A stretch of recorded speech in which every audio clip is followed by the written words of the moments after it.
You on? Yeah. Alright. Well, it is Saturday morning, last weekend of Archery Elk season in Oregon.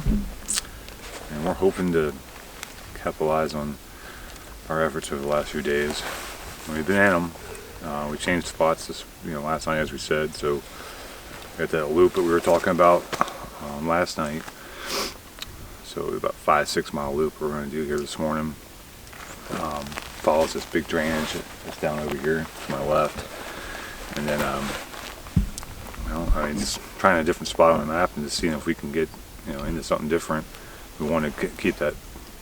We've been putting a lot of pressure in that one area, and we did see another guy in there, so we're not the only ones that are in there. We don't want to dog those elk too much.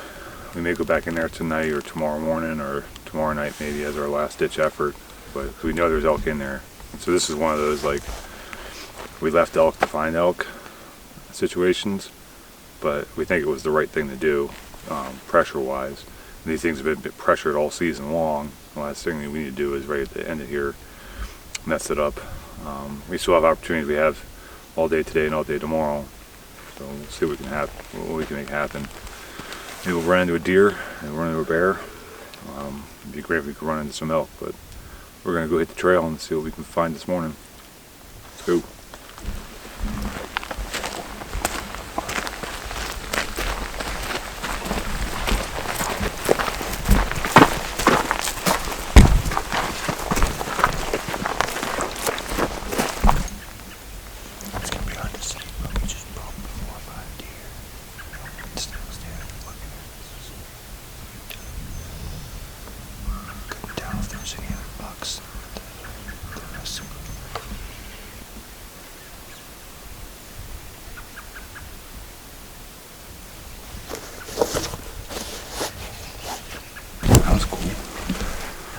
Saw some deer. There's a spike in there, but we didn't have a shot on it. I don't even know how I could creep in there. Yeah, there's no way. In our wind.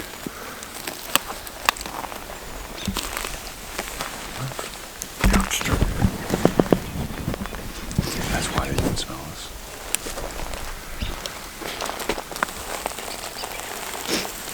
That's cool. Hope you've been cool. We got caught on the road.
Oh, we made it. Full on, nothing. Well, saw a deer. Saw. 5 deer. 6 deer. 6. One of them might have had spikes. It was. And then saw wild horses. Mm-hmm. That was about it. That was it. Saw some country. Yeah. What was that, like about 5-6 mile loop? 6.5. 6.5 mile loop. So we saw some pretty good country, but that's what you gotta do. If you want to find animals, you gotta cover country. Sometimes you find them, sometimes you don't. Today we didn't. We did find that one drainage that looked pretty promising. Looked pretty good. Yeah. But it just wasn't looking good and not being good are two different things. Correct. So, well, take a break, eat some food, and pack up camp and figure out what we're gonna do. On to the next one. On to the next one. These pants make my butt look good, don't they? I can't see your butt.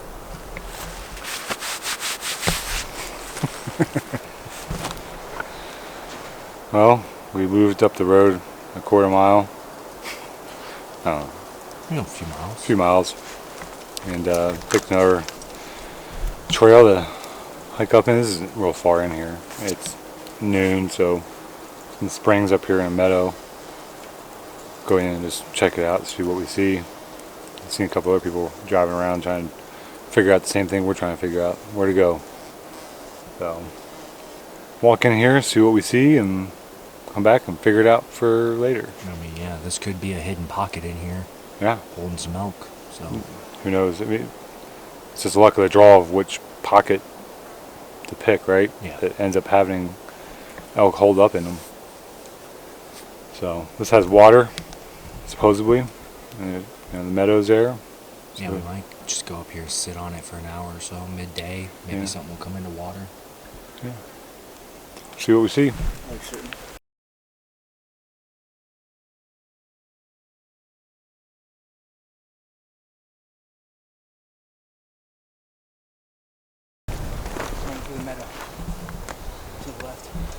Yeah, that's what I'm saying. Did you see the arrow? I didn't think that was him. I think he went You think he further. stayed I up? think that was a doe.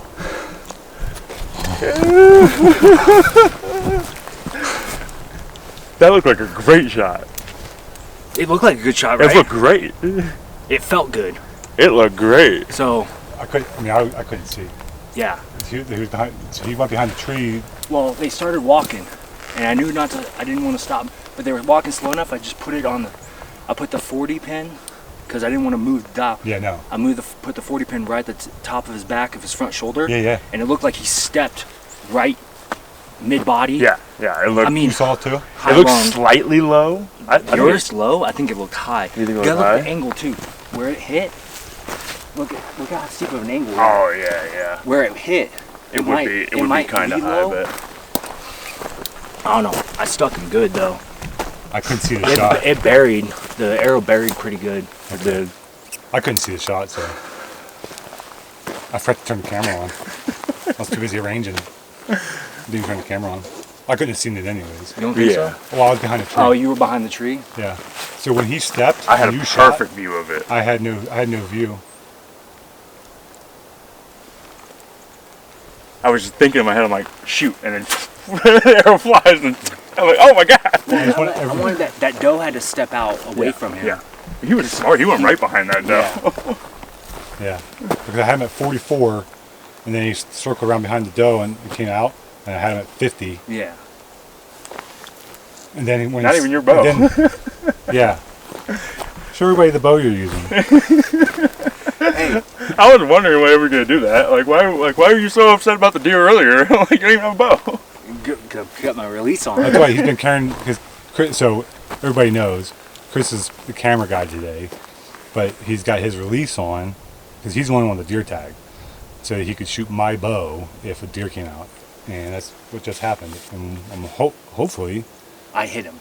Oh yeah, you definitely hit him. I saw him run away with the arrow still in It him. was doop, and yeah, I saw the arrow up to this gap right here, and I think he ran downhill. One of them went down, one of them went out. I don't know. Think about when deer gets hit, they're gonna go downhill. Well, and the fawn didn't come this way either, so that's why I'm kind of thinking that it was him down here. Dude, that was the could easiest be back laying down down ever. he could be laying right over there. Yeah, he could be. Bow shoot's good. Yeah, it does. Bow shoot's smooth. Are you got the same Quiet, draw leg? too. No, I'm a half inch longer. Oh wow. I what was the able, older girls but I'm say, able too. to bury it. But see, Maybe. I think I hit the offside shoulder. Yeah, good. I would have thought you got past through. Well, I'll walk down here a little bit. Well, I'm gonna walk up. I was going to say, you walk up. I'll stay right you here. keep this. All right, hold on. It's marked shot. Shot, and he crossed on the Where did other you- side. Where did you shoot him? Because I see. So, see, I was, yeah. I was too busy No, trying to I get a know. range for him so he could Should shoot. have passed it to me. I didn't even think about it. That's all right. I'd rather miss the camera Did not miss the deal. Then missed the shot. animal. Yeah. Steep uphill too. Yeah, that was a pretty good uphill shot. Yeah. Quick. Too. Yeah, he did good. That probably would have been. I didn't even think you guys were planning on doing that. Oh no, that's been the plan the whole time. Is like, if he was camera person, the cameraman, Yeah. I'd just hand him my bow, and I already told him like what my pin settings were, because I have the 3-pin, and it's 20, 30, 40, and then the dial for 50 and up to 80. Well, we are back at the truck, and we don't have good news at this point. We spent 3 hours gridding that whole area. Chris said, what'd you say it was, 4.5 miles? Just zigzag. Yeah, 4.5 miles of just zigzagging around that area there where that buck went. I mean, we found blood, the only blood that we found. We found tracks leading to the blood, but after that, there's just nothing. And the other side of that little meadow there is just straight up, and it's steep. And I didn't see the shot because I was blocked by a tree. I didn't have the camera on it, so we don't have that, unfortunately. But both Chris and his brother, they saw the shot, and they both thought, it looked good. It looked like most of the arrow was buried. At least 3/4 of it. So, the thought was that it hit the far side shoulder, which is very likely. It wasn't a pass through, and at that arrow at that range, it should have been a pass through. If it was that high. I mean, I don't know. It's hard to tell. You never know, and that's the nature of this kind of stuff. Half an inch the other way, maybe it would have been a different story. But at this point, we backed out of there. We killed ourselves. It's 3 people zigzagging all around there, 4.5 miles of zigzagging around that area. We covered a lot of ground, up that hill, all across the side of that hill, through the meadow, up and down that meadow. I checked a lot. So we came back to the truck. I think maybe tonight we might try and go in and shine some lights, maybe pick up some eyeballs.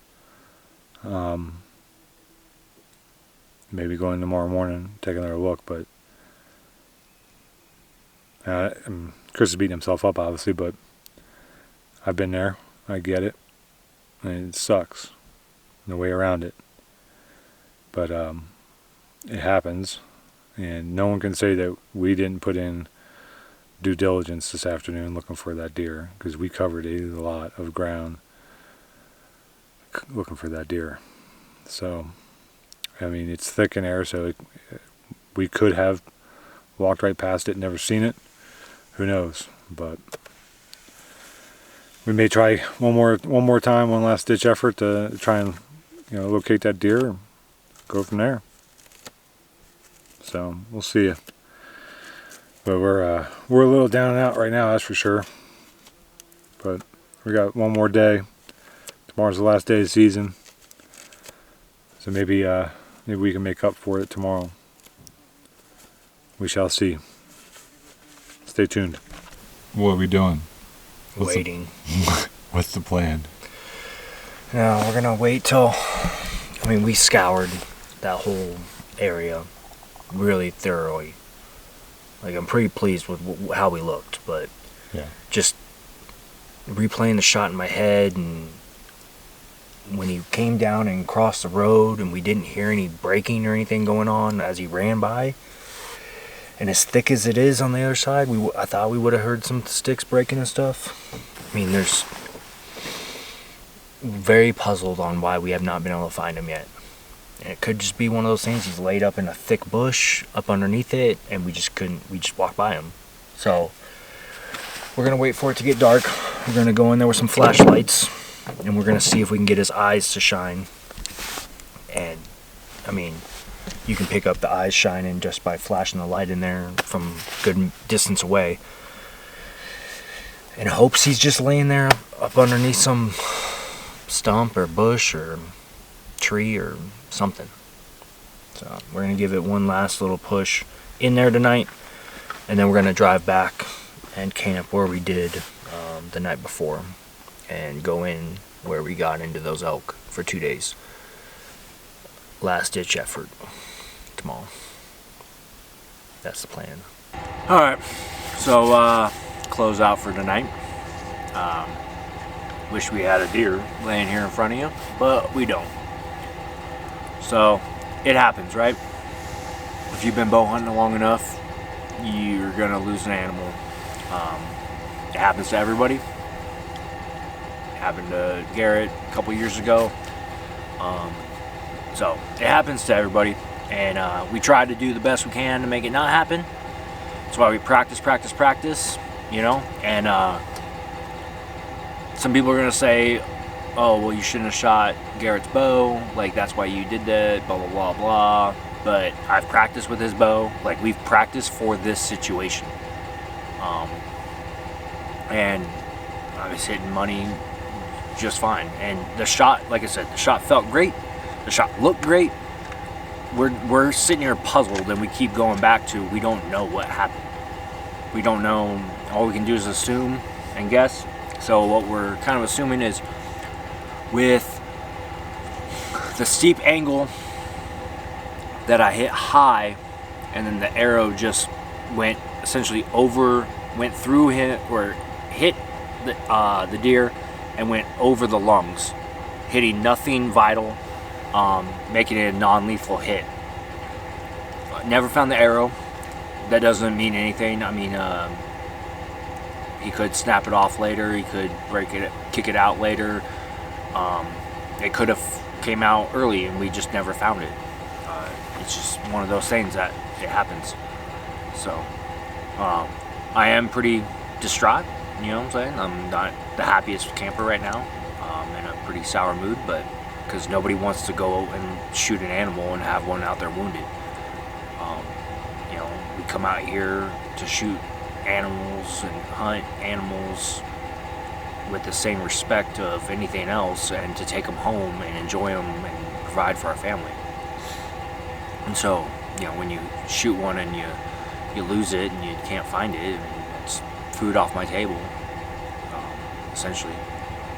Especially with tomorrow being the last day, and that tag is dead and gone. You know? So, but it happens, and you know, go to bed and wake up and do it all over again, and hopefully get a nice solid lethal hit tomorrow on an elk. So, but hopefully, you know, we don't hide stuff. We could delete everything that happened this afternoon and get rid of it, and just say what we'd been doing and walk around the woods and didn't see anything. But you know, we're gonna show you what actually happens.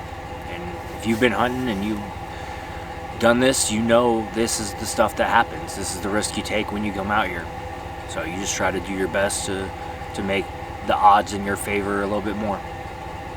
And you know, we worked our butts off trying to find him.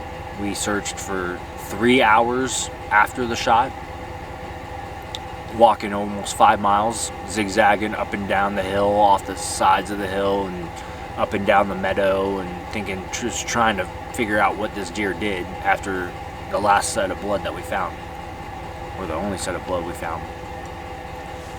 And then we went back in, did another mile of zigzagging, another hour of searching, looking under every bush, every tree, thinking he just crawled up under one and died, and we just didn't find him. But I crawled in every thick spot. I know Garrett and Steven both did as well, and we didn't turn up anything. So I'm not ashamed of the effort that we put in. I think we put in way more effort than a lot of people would have. So I'm happy with that, and we did our due diligence. So that's all you can tried to do. But you know, we really appreciate it if you sticking around with us and stuff and watching us, and you know, other than that, I guess we'll see you in the morning.